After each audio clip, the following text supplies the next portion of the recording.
కర్కాటకం వారికి గనక చూసుకున్నట్లయితే ప్రధానంగా ఇక్కడ మీకు ఈ సంవత్సరం గురువు 3 రాసులు మారుతున్నారు. మనం లాస్ట్ టైం వక్రగతి గురించి మాట్లాడుకున్నాం. గురువు 3 రాసుల గురించి నెక్స్ట్ ఎపిసోడ్లో చెప్తానన్నాను. మనకి పోయిన సంవత్సరం కూడా 3 రాసులు మారాడండి. దానివల్ల చాలా జన నష్టం ఇప్పుడు కూడా మనం చూస్తున్నాం. పోయిన సంవత్సరం జరిగిన 3 రాసుల ఫలితమే మనకి ఉగాది లోపల కాస్త యుద్ధాల వల్ల చాలా నష్టపోవడం జరుగుతుంది. అయితే ఈ సంవత్సరం కూడా 3 రాసులు మారుతున్నాడు. చాలా పెద్ద విషయం ఇది చెప్పాలంటే. దీనివల్ల మీకు కలిగే ఫలితాలు ఏమిటి చూసుకుంటే, ముందుగా మనం అసలు ఎప్పుడెప్పుడు ఏ డేట్స్లో మారుతున్నాడో చూద్దాం. మీకు మీ రాశి నుంచి 12వ స్థానంలో అంటే ఖర్చులు ఉండే స్థానంలో జూన్ 1వ తేదీ వరకు మిథున రాశి అంటే మీకు 12వ స్థానంలో జూపిటర్ ఉంటున్నాడు. దాని తర్వాత మీ రాశిలోకి జూన్ 2 నుంచి అక్టోబర్ ఎండింగ్ వరకు మీ రాశిలో ఉంటూ నవంబర్ 1వ తేదీ నుంచి మీ ధనస్థానంలోకి వెళ్తున్నాడు గురువు.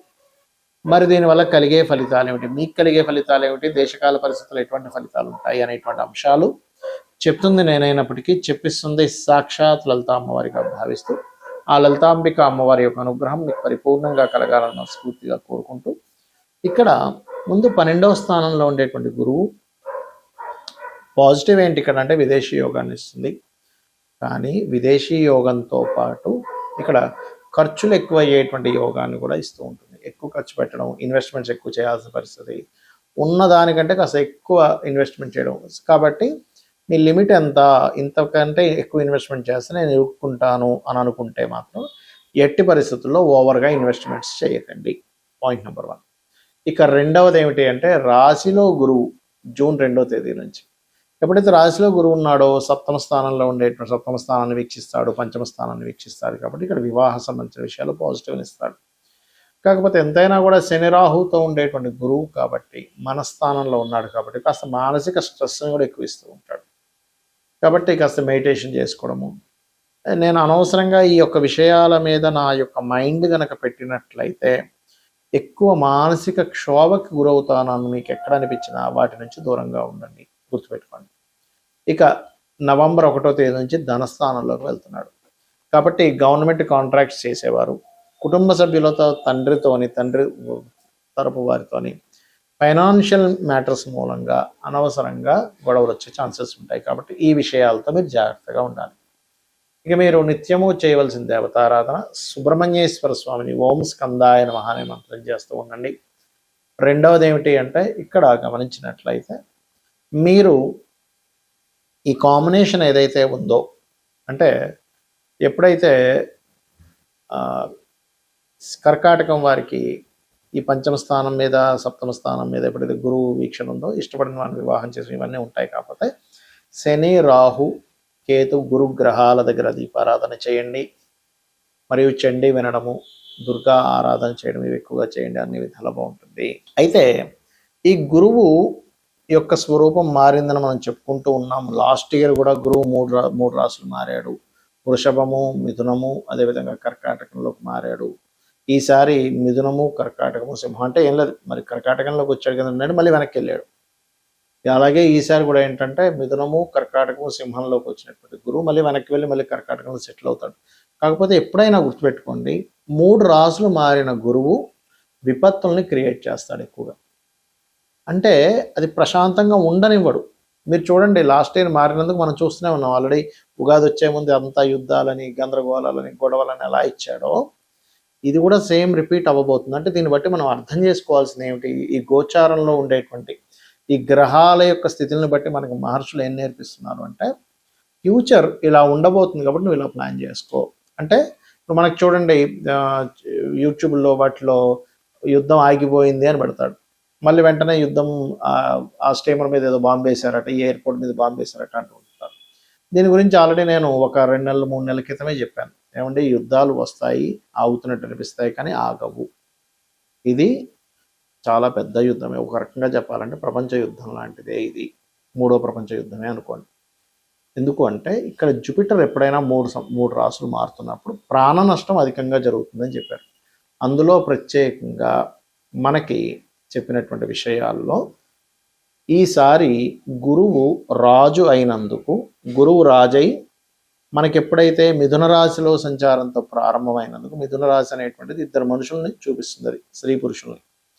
కాబట్టి దీనివల్లనే మనకి గొప్ప గొప్ప వాళ్ళు కొంత వాళ్ళ సీక్రెట్ లైఫ్స్ బయటపడటము, వాయువులో ఒక రకమైనటువంటి ఇబ్బంది రావడము, యుద్ధం మూలంగా మనకి శాస్త్రాల్లో చెప్పింది ఏంటంటే 7 కోట్ల మంది జనాలు నశిస్తారు అనేటువంటిది ఉంది. మనం మీరు కనుక చూసుకుంటే గతంలో ఒక 5-6 ఏళ్ల క్రితం కూడా ఇలాంటి సిచ్యువేషన్స్ వచ్చినప్పుడు, అప్పుడు కోవిడ్ టైంలో నేను మన యూట్యూబ్ ఛానల్లో ఉంటుంది, వెనక్కి వెళ్తే కనుక 5-6 ఏళ్ల క్రితం ఇంతమంది నశిస్తారు, ఈ రాశిలో ఇలా మారుతుంది కాబట్టి నేను అప్పుడు దానికి శ్లోక సహితంగా కూడా చెప్పాను దాని యొక్క అర్థం 5-6 ఏళ్ల క్రితం.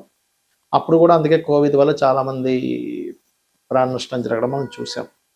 అయితే ఎప్పుడైతే ఈ జూపిటర్ అంటే జూన్ 1 వరకు మిథునంలో ఉంటాడో, దేశకాల పరిస్థితుల్లో ఎక్కువగా వైమానిక సంబంధించినటువంటి విషయాలకి ఎఫెక్ట్ వస్తుంది, గుర్తుపెట్టుకోండి. అంటే విమాన సంబంధించినటువంటివి ధ్వంసం అవడం, అది యుద్ధంలో కానివ్వండి, జనరల్గా ఉండేటువంటివి, ఎందుకంటే వాయువు మీద ప్రభావం. అలాగే మరొకటి ఏంటంటే వాయువులో ఒక రకమైనటువంటి నెగటివ్ ఇది రావడం వల్ల ఏంటంటే అయ్యో వాయువు కలుషితం అయిపోయింది ఇలాగా. మూడోది లేనిపోనివి క్రియేట్ అవ్వడం, అసలు లేని ప్రచారం అవ్వడం, అసలు ఏది నిజమో ఏది అబద్ధమో అర్థం కాని పరిస్థితి. ఏమిటండి అసలు ఇది నిజమేనా, అసలు పేపర్లో వచ్చేది నిజమా కాదా, యూట్యూబ్లో వచ్చేది నిజమా కాదా అనేటువంటి సంశయంతో ఉంటూ ఉంటుంది. అదేవిధంగా స్త్రీ పురుషుల మధ్యని కొన్ని ఉండేటువంటి కొన్ని సీక్రెట్ అఫైర్స్ అనుకోండి, కొన్ని పేపర్స్ మూలంగా, అంటే కొన్ని ఇప్పుడు మనకి ప్రెస్ ఉంది, విలేకరి సంబంధించినటువంటివి ఏవైతే న్యూస్ సంబంధించి ఉంటాయో ఆ యొక్క విషయాల మీద కూడా మనుషులకి నమ్మకాలు కోల్పోవడము, ఆ రకంగా కొంత ఫేక్ న్యూస్లు కొంతవరకు ప్రచారం అవ్వడం ఈ గురువు మిథునంలో ఉన్నంత సేపు ఇస్తాడు, గుర్తుపెట్టుకోండి. అలాగే అంతరిక్షం నుంచి ఏదైనా ఒక ప్రమాదము భూమి మీదకి వచ్చి పొంచి ఉంది, అది మన శాటిలైట్స్ ఆకాశంలో బోల్డన్ శాటిలైట్స్ తిరుగుతాయి, అలా శాటిలైట్ లాంటిది ఏదైనా పాడైపోయింది భూమి దగ్గర రావడం కావచ్చు. లేదు అంటే పర్టికులర్గా మనకి చూడండి కొన్ని సమాచారాలు అందుతుంటాయి, ఏమండి ఏలియన్స్ ఉన్నారట, వాళ్ళ భూమి మీద తిరుగుతున్నారట, అలాంటిది. అంటే ముఖ్యంగా ఏంటంటే భూమి మీదకి ఏదైనా అంతరిక్షం నుంచి వచ్చి భూమి మీద పడడం అనేటువంటిది జరగనుంది, దానివల్ల కూడా కొంత నష్టం ఉంది, గుర్తుపెట్టుకోండి. ఇది కర్కాటక రాశిలో మన మిథున రాశిలో ఉన్నంతకాలం, అంటే కర్కాటకానికి ముందు మిథున రాశిలో గురువు ఉన్నంతకాలం ఈ యొక్క ప్రభావం చూపిస్తూ ఉంటుంది. ఇక ఇక్కడి నుంచి కర్కాటకంలోకి జూన్ 2 నుంచి అక్టోబర్ 31వ తేదీ వరకు అక్కడ ఉంటాడు, 30వ తేదీ వరకు ఆల్మోస్ట్. ఇక దాని తర్వాత నవంబర్ 1వ తేదీ నుంచి సింహంలోకి వెళ్ళిపోతాడు. కాబట్టి ఈ కాంబినేషన్ ఏదైతే ఉందో అక్టోబర్ ఎండ్ వరకు, జూన్ 2 నుంచి అక్టోబర్ ఎండ్ వరకు ఉండేటువంటి ఈ కర్కాటక రాశిలో గురువు ఉన్నందుకు ఈ సమయంలో మీరు చూడండి ఎక్కువగా జల సంబంధంగా, ఆల్రెడీ గురువు మీకు మిథునంలో 12-15 డిగ్రీలు ఎప్పుడైతే మారిపోయాడో జల సంబంధించిన వాటి మీద పెరిగిపోయింది, ఇంకా పెరుగుతుంది. అయితే ఆ సమయంలో యాక్సిడెంట్స్ విపరీతంగా అవుతాయి. అందుకని మనం వాహనం మీద వెళ్ళేటప్పుడు కాస్త అప్రమత్తంగా ఉండండి. ఇంటి నుంచి మనం బయలుదేరేటప్పుడు 1కి 4 సార్లు మనం ఎక్కడికి వెళ్తున్నాము, సరైన వాహనమా కాదా, సరైన సమయంలో బయలుదేరుతున్నాము, లేదా దుర్ముహూర్తాల్లోని వీటిలో బయలుదేరుతూ ఉంటాం, దుర్ముహూర్తము, గండము, ఈ సమయాల్లో అటువంటి సమయాల్లో బయలుదేరకండి, ఎందుకంటే అది లింక్ ఉంటుంది అక్కడ. అలాగే మీ ఇష్టదైవాన్ని తలుచుకొని బయలుదేరండి, గుర్తుపెట్టుకోండి ఇది. ఎందుకంటే కర్కాటక రాశిలో గురు సంచారం జరిగేటప్పుడు వాహన ప్రమాదాలు అసలు మనం ఊహించలేం, అన్ని ఎక్కువ జరుగుతుంటాయి. కాబట్టి ఇంటి నుంచి మీరు మనస్ఫూర్తిగా మీ ఇష్టదైవాన్ని తలుచుకొని బయలుదేరినట్లయితే మీరు హ్యాపీగా ఉంటారు, మీకు ఎటువంటి ఇబ్బంది కలగకుండా ఉంటుంది. ఇది చెప్పడం కోసం ఆ విషయం చెప్పాల్సి వస్తుంది. ఇక 3వ విషయం ఏంటంటే ఈ జలము కలుషితం అవ్వడం, జలం మూలంగా గొడవలు రావడం, కర్కాటక రాశిలోకి గురువు వచ్చినందుకు జలం మూలంగానే కొన్ని దేశాల మధ్యనే ఇబ్బంది రావడం, కొంత ఫుడ్కి ఇబ్బంది రావడం, ఫుడ్లో కొంత కలుషితాలు ఏర్పడడం, ఇట్లాంటివన్నీ కూడా ఇస్తుంది అక్కడ. ఇక ఇదే సింహరాశి నుంచి మన కర్కాటక రాశి నుంచి ఎప్పుడైతే సింహంలోకి నవంబర్ నుంచి ఎంటర్ అవుతాడో అక్కడ కలిగేటువంటిది ముఖ్యంగా నాయకుల మీద ఎఫెక్ట్ చూపిస్తుంది.